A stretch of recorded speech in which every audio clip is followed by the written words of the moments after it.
Hi everyone! Welcome back to my channel. In today's tutorial I am going to show you how to crochet an invisible decrease. This technique is perfect for creating smooth, seamless decreases in your projects, especially for things like amigurumi.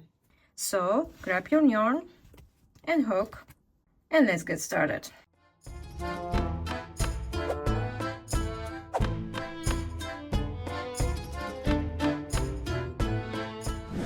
The invisible decrease is a great way to reduce stitches without creating a noticeable bump.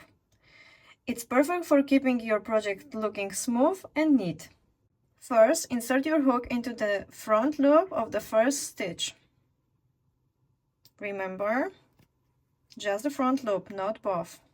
Without yarning over, insert your hook into the front loop of the next stitch as well.